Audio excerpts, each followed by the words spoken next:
تعالی وسلم پیر شریف ہے مصطفیٰ جان رحمت صلی اللہ تعالی علیہ وسلم کا برتھ ڈے ہے، جنم دن ہے۔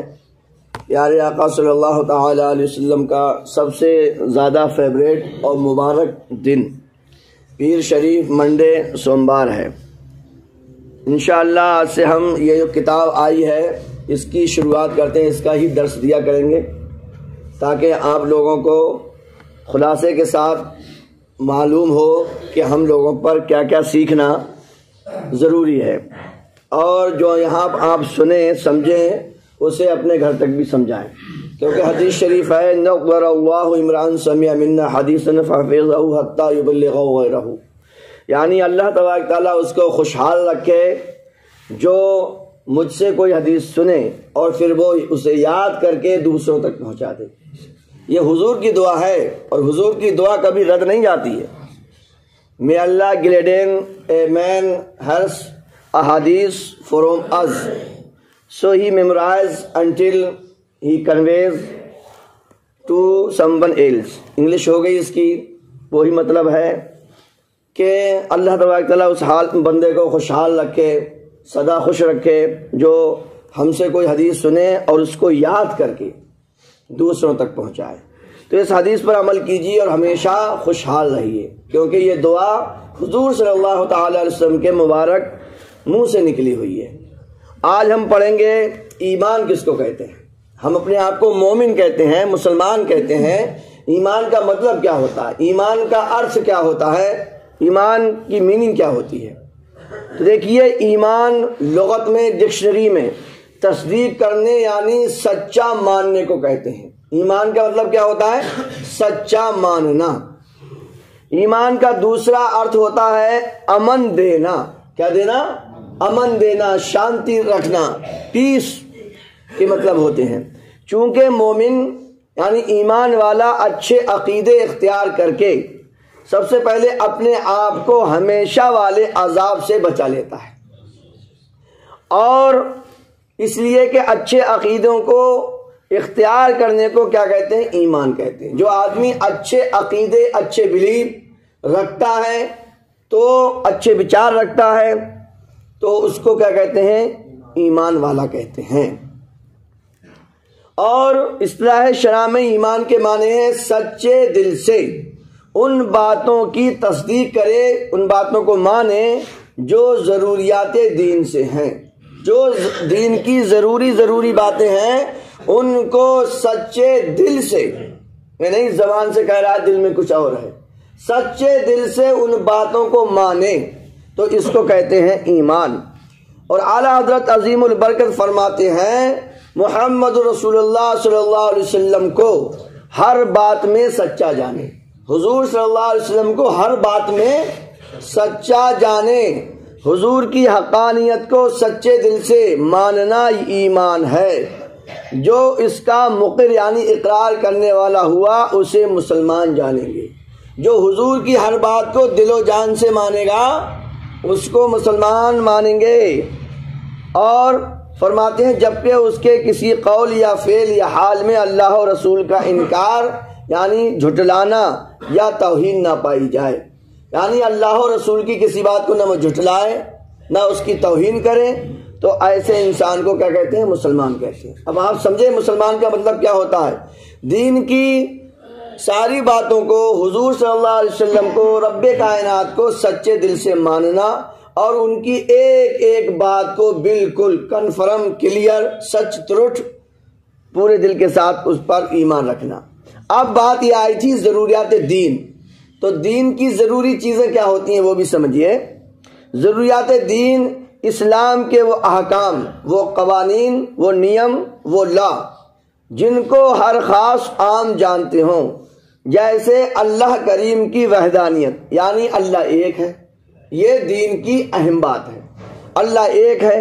انبیاء اکرام علیہ السلام کی نبوت یعنی اللہ نے جتنے بھی انبیاء اکرام بھیجے وہ سب سچے تھے، وہ سب نبی تھے۔ اور ہمارے پیارے آقا صلی اللہ تعالی وسلم تمام انبیاء میں افضل و اعلیٰ ہیں۔ نماز، روزے، حج، جنت، دوزخ، قیامت میں دوبارہ اٹھایا جانا، ان سب باتوں کو حق مانیں، یعنی کہ مرنا بھی ہے، نماز پڑھنی ہے، روزے، حج اور جنت اور دوزخ۔ یہ نہیں لوگ کہہ دیتے ہیں ارے بھائی جنت دوزخ تو سب یہیں پر ہے، مرنے کے بعد تو معاملہ ختم ہو جائے گا، یہ ہرگز نہیں، ورنہ مسلمان نہیں رہے گا آدمی۔ قیامت میں پھر سے اٹھایا جائے گا، حساب و کتاب دیا جائے گا۔ مثلاً یہ عقیدہ رکھنا بھی ضروریات دین میں سے ہے کہ حضور نبی کریم صلی اللہ تعالی علیہ وسلم تمام رسولوں میں آخری نبی ہیں، خاتم النبیین ہیں۔ حضور اکرم صلی اللہ علیہ وسلم کے بعد کوئی نیا نبی نہیں آئے گا، یہ عقیدہ بھی رکھنا ضروری ہے۔ اب کفر کے معنی کیا ہوتے ہیں یہ بھی سمجھیے۔ کفر کا ارتھ ہوتا ہے لغوی معنی کسی شے کو چھپانا، کفر کا مطلب ہوتا ہے لغت میں چھپانا۔ اصطلاح شرع میں کسی ایک ضرورت دینی کے انکار کو بھی کفر کہتے ہیں۔ اگر دین کی ایک بات بھی آدمی نے انکار کر دیا، اس نے اس کی توہین کر دی، اور دین کی سب باتیں مان رہا ہے، مگر ایک بات بھی اگر دین کی اس نے نہ مانی، انکار کر دیا، تب بھی آدمی کفر کر بیٹھے گا اور وہ اسلام سے نکل جائے گا۔ اگرچہ باقی تمام ضروریات دین کی تصدیق کرتا ہو، جیسے کوئی شخص اگر تمام ضروریات دین کو مانتا ہے، ایکسپٹ کرتا ہے، سویکار کرتا ہے، مگر نماز کی فرضیت یا ختم نبوت کا منکر ہے، وہ کافر ہو جائے گا۔ اگر کوئی یہ کہتے ہیں نماز کوئی فرض نہیں ہے، سمجھے، تو وہ سب باتیں مان رہا ہے دین کی، تب بھی وہ مسلمان نہیں رہے گا۔ یا حضور صلی اللہ تعالی علیہ وسلم کی ختم نبوت کا منکر ہو جائے اور کہتے کہ حضور کے بعد بھی کوئی نبی آ جائے گا، تب بھی وہ مسلمان نہیں رہے گا۔ سرکار مدینہ صلی اللہ علیہ وسلم کو آخری نبی ماننا، دونوں باتیں ضروریات دین میں سے ہیں۔ اب شرک کیا ہوتا ہے؟ لوگ جگہ جگہ شرک ہو گیا، تم نے تو شرک کر دیا۔ شرک کیا ہوتا ہے؟ اللہ کریم کے سوا کسی کو واجب الوجود یا عبادت کے لائق جاننا، یعنی الوہیت میں دوسرے کو شریک کرنا۔ مطلب کوئی یہ کہے کہ دو خدا ہیں معاذ اللہ، تو اس نے شرک کر دیا۔ یا اللہ کے سوا وہ کہے کہ دوسروں کی بھی عبادت پوجا ہو جائے گی، تو اس نے کیا کر دیا؟ شرک کر دیا۔ یہ سب کیا ہے؟ شرک ہے۔ اس کے سوا کوئی بات کیسی ہی شدید کفر ہو، حقیقتاً شرک نہیں ہے۔ سمجھے کہ نہیں سمجھے؟ تو شرک کا مطلب ہوتا ہے دو خدا ماننا، یا اللہ کا کسی کو ساتھی ماننا، یا اللہ کے ساتھ کسی کو اور عبادت کے مستحق سمجھنا، سمجھے، ورشپ کے وردی سمجھنا، اور کسی کو بھی عبادت کے لائق سمجھنا، اس کو کہتے ہیں شرک۔ اب ولی کیا ہوتا ہے؟ ولی کی بھی تعریف سن لیجئے۔ سیدنا علامہ سعد الدین مسعود بن عمر تفتازانی فرماتے ہیں، ولی اس شخص کو کہتے ہیں جو ممکنہ حد تک اللہ اور اس کی صفات کا عارف ہو، یعنی اللہ تبارک تعالیٰ کو جانتا ہو، اس طرح کہ اللہ کی ہمیشہ عبادت کرتا ہو اور ہر قسم کے گناہوں سے بچتا ہو، لذات اور شہوات میں انہماک اور استغراق سے بچتا ہو، یعنی وہ اپنی پوری زندگی اللہ اور رسول کے حساب سے گزارتا ہو، شریعت پر مکمل وہ عمل کرتا ہو، تو ایسے انسان کو ولی کہتے ہیں۔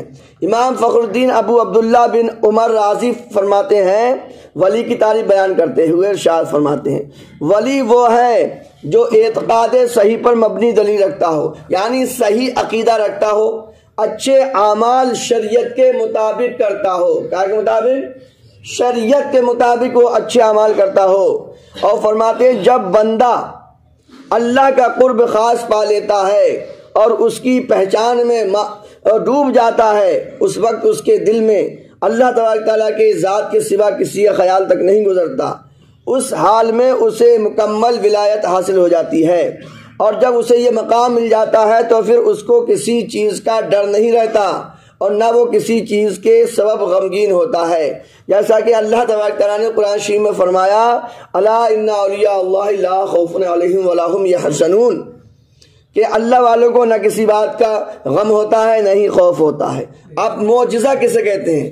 نبی سے دعوی نبوت کے بعد خلاف عادت صادر ہونے والی چیزوں کو جس سے منکرین عاجز ہو جاتے ہیں، اسے معجزہ کہتے ہیں۔ یہ نبیوں سے جو کرشمات آتے ہیں ان کو کہتے ہیں معجزہ۔ اور ارہاس نبی سے جو بات خلاف عادت نبوت سے پہلے ظاہر ہو اس کو ارحاس کہتے ہیں۔ کرامت کس کو کہتے ہیں؟ ولی سے جو بات خلاف عادت نکلے اس کو کرامت کہتے ہیں، جس سے لوگ کر نہ پائیں۔ اب ایک چیز اور دیکھ لیجئے، استدراج، بے باک کافر و فجار سے جو بات ان کے موافق ظاہر ہو جائے اس کو استدراج کہتے ہیں۔ بہت سے کافر ہیں وہ کرشمات دکھاتے رہتے ہیں، کرتب دکھاتے ہیں، تو وہ کرامت نہیں ہے، اس کو بولتے ہیں استدراج۔ کیا بولتے ہیں؟ استدراج۔ تو ہر کرشمہ دکھانے والا ولی تو بہت دور کی بات ہے، مسلمان بھی نہیں ہو سکتا۔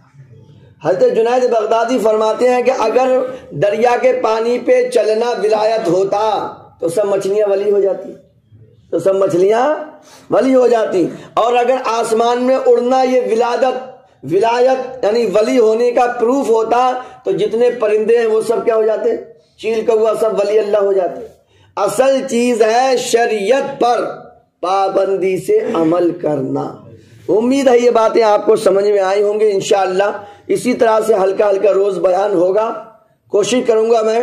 الحمدللہ پیر شریف حضور صلی اللہ تعالی وسلم کے جنم دن سے یہ سلسلہ شروع ہوا، اللہ تبارک تعالیٰ اس کو جاری رکھے اور قبول فرمائے۔ بہت سے لوگوں نے ماشاءاللہ روزہ بھی رکھا ہے، اللہ ان کے روزوں قبول فرمائے۔ گھروں میں ماں بہن بیٹیوں نے روزے رکھے ہیں۔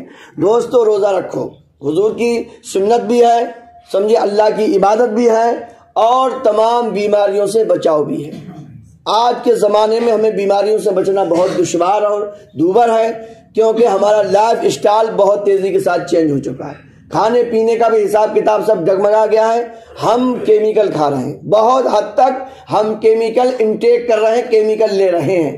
تو سمجھیے میرے دوستو، روزہ سے اپنے آپ کا علاج کیجیے، یہ بہت بڑی عبادت بھی ہے اور یہ بیماریوں سے ہماری حفاظت بھی ہے، اور ہمارے پیارے آقا صلی اللہ علیہ وسلم کی سنت بھی۔ اللہ تبارک تعالی ہم سب کو عمل کرنے کی توفیق عطا